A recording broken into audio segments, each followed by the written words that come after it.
Easy. All done. You were lucky, lad. The arrow missed the bone. It only needed bandaging, and I've done that often enough before. War is a good teacher. Can you stand? There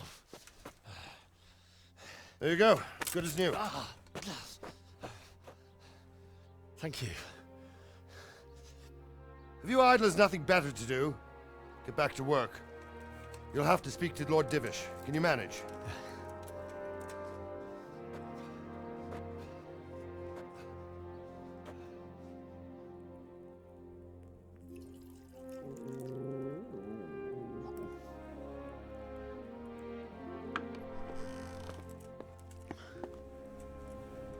Sir, this is a survivor from... I heard, Robard. Tell me, boy, what exactly happened?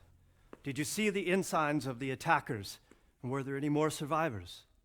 So, I don't know what army it was, but it was huge. There were dozens of banners flying on the hill above Skalitz. The ones who did the slaughtering spoke a strange language. They burned Skalitz to the ground. But a lot of people took refuge in the castle. I wasn't quick enough. And as I fled, they shouted from the battlements that I should come and warn you. The soldiers the boy didn't recognize. They could be those Cumans of Sigismund's. It said they came to Hungary from the east, and now they're the core of his army. Sacking Kuttenberg must have given him a taste for stolen silver. Skalitz is a small castle, sir.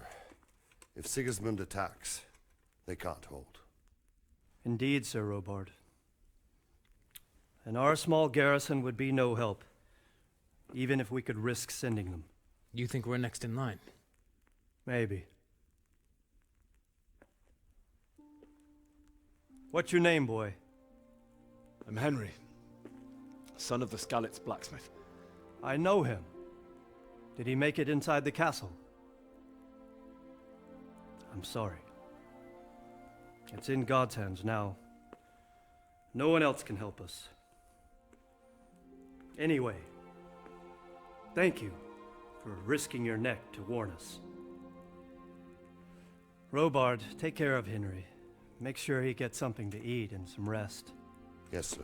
And get all the people inside the gates. We have to prepare for the worst. Make all the necessary arrangements. As you command, sir.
You've done well, lad. I'm sorry for your loss. You must be all done in. Why don't you go to the kitchen and have a good meal? Sorrow is easier to bear on a full stomach. I heard something they say he was a swordsman. to eat. I can't understand why he'd waste his talents, but I'm sure he had his reasons.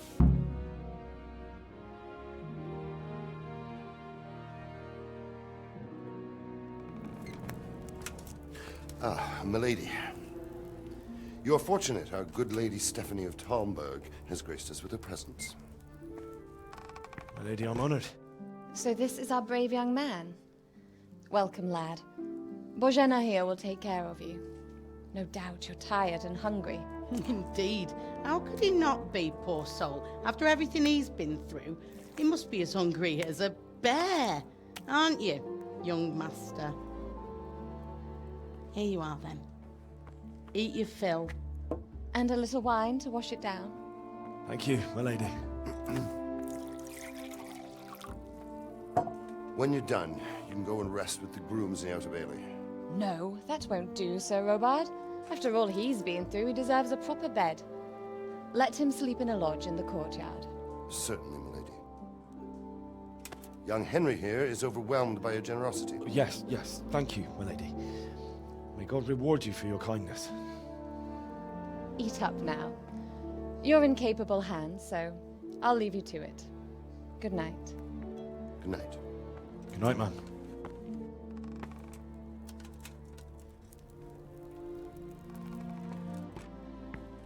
When you've done, you can sleep in the bedchamber of the courtyard lodge. And don't forget to take off those filthy boots before getting into bed.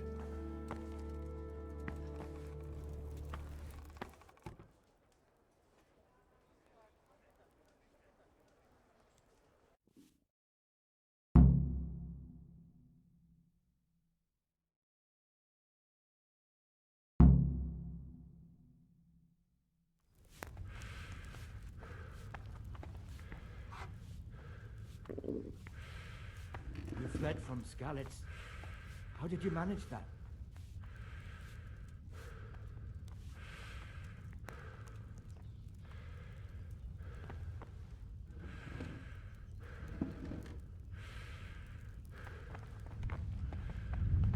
Oh.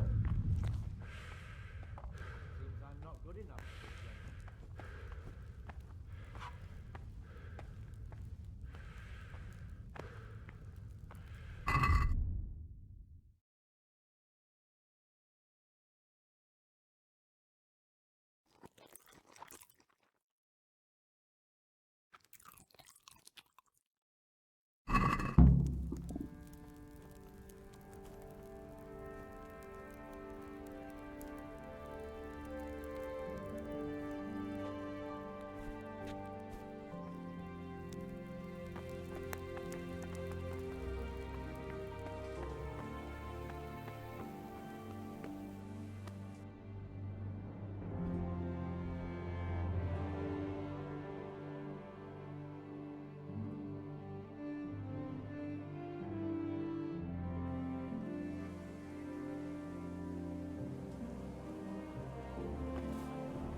Damn it, I'm hungry.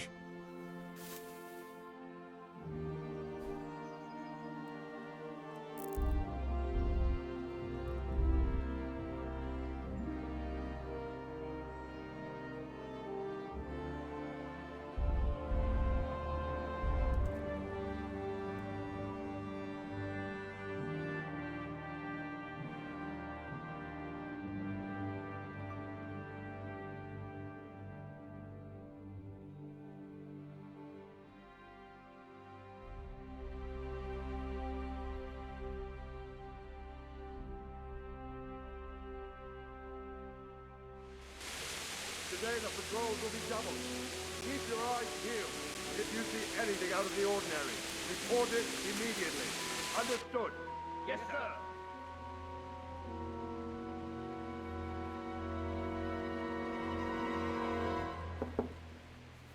Yes?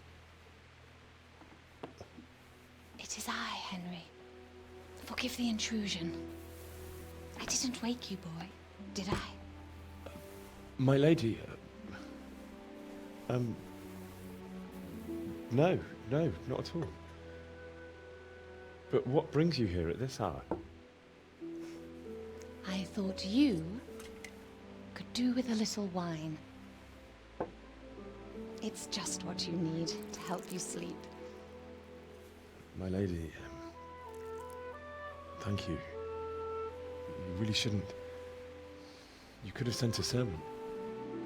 I was going to, but to tell you the truth, I couldn't sleep either. I thought of you while saying my prayers. How awful it must have been for you. I came to offer you solace, to let you know you're not alone. Thank you. Thank you kindly. You're welcome. Now, Henry, I know this is all very new and strange for you, but I want you to feel at home here. You're not to worry about anything except getting better. God knows you've been through a terrible ordeal. I know what it is to be left alone in the world, although your loss is much greater. But with God's help, the pain will ease in time. And it can help to talk about it, if you feel like it.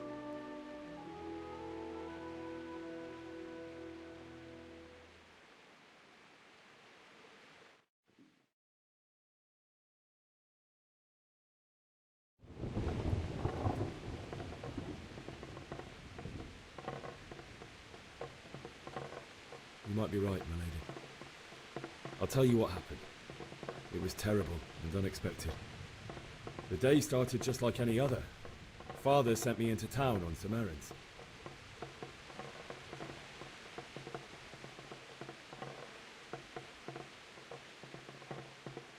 A fellow by the name of Kunnish owed money to Father, who sent me to collect it from him. Only Kunnish had no intention of paying. It got a bit heated, as often happens when there's money involved, but Kunnish still wouldn't cough up the coin. Father was too generous for his own good, letting even a scoundrel like that buy on credit. Oh. When I'd done all the errands, I headed back home. I promised Father I'd help him with his work, and I was looking forward to it. He was forging a sword for Sir Radzig.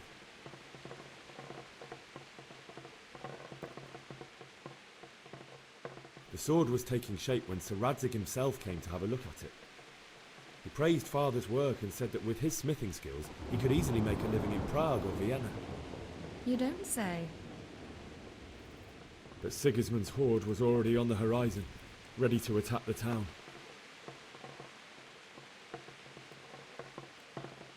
A horde of soldiers was amassed.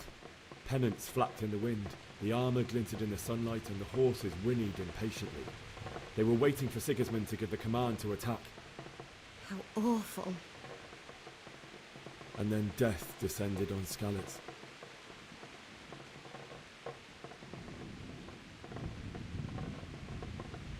Father told me to take shelter in the castle while he went to get Mother. She was stranded in the town, surrounded by Sigismund's butchers. And then I saw him knocking down one human after another. I never saw him fight like that. But then the leader of Sigismund's raiding party, a knight in full armour, saw Father and charged at him. He cut down my father without a thought. And then he turned on my mother. And he murdered her in cold blood. You poor boy. May the Lord have mercy on their souls. I ran to the castle like our neighbours to take cover, but I didn't make it. I had to find another way to save myself. The men on the battlements called down to me to flee to Talmberg and warn you. I was lucky I knew a concealed path around the castle.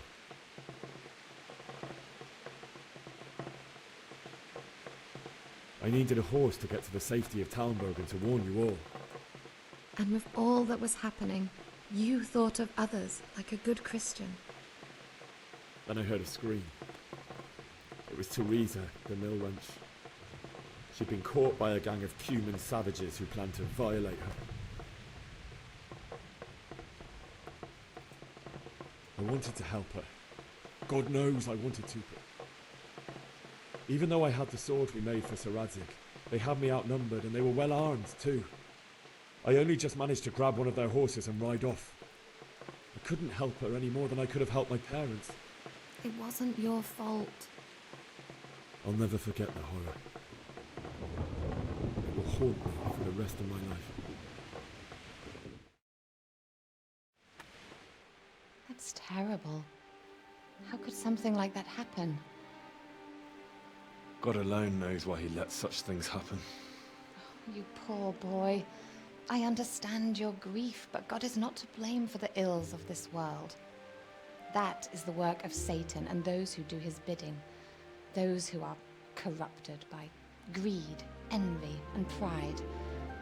You must not lose faith, whatever life brings. Fate has not been merciful to me, and my husband either. Although in comparison to the horrors you went through. I was young when I married my husband. It was my father's wish. Divish was a lot older than I, but a woman must bear her lot. Shortly after our marriage, before I even got a look at Talmberg, the castle was stormed and my husband was imprisoned. Really? My husband had some quarrel with Sir Havel Medek of Valdek, who decided to resolve it by force. He stormed the castle, burned down the village of Pribyslavitz, and killed many of our men, even the old chamberlain. He imprisoned my husband in the castle and put his own garrison there. That's awful. I was barely 18 years old, and all of a sudden, I was left alone with Sir Robert. We didn't know what to do. We went to Prague to appeal to the king and sought help from Divish's friends, but all to no avail.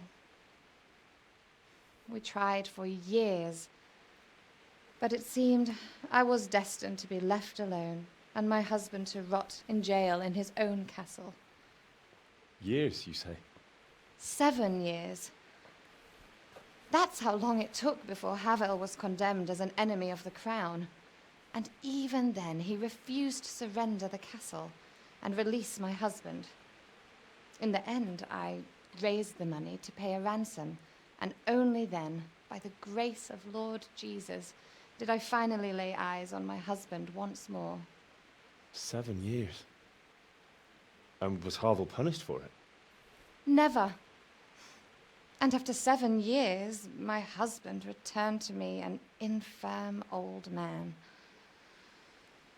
Sir Divish seems like a good, strong man. Certainly, only he has many concerns. He had to rebuild Talmberg. After he was released, the king appointed him Burgrave of Prague Castle, and he was very busy. He had no time for me at all. But at least we were in the city, and there was something going on. And now, we're here. My lady, you're still young and beautiful. Your best years are still ahead of you. Would that that were true, lad. Would it were true. But what am I doing bothering you with this? You have troubles enough of your own. I'll go and let you sleep.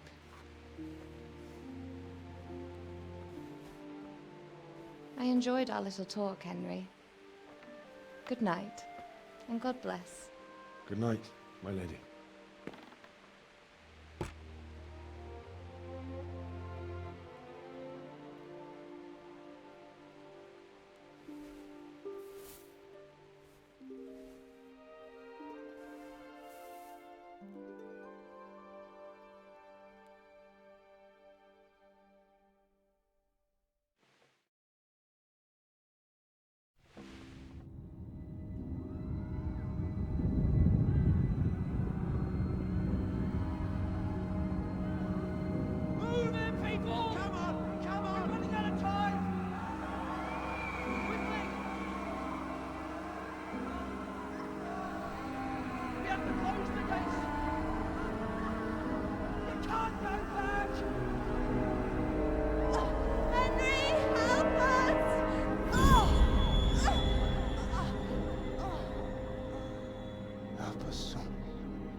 Henry, wake up. You don't want to miss this. What is it? What's happening? Come to the battlements. One of our patrols reported a company heading here from Skalitz.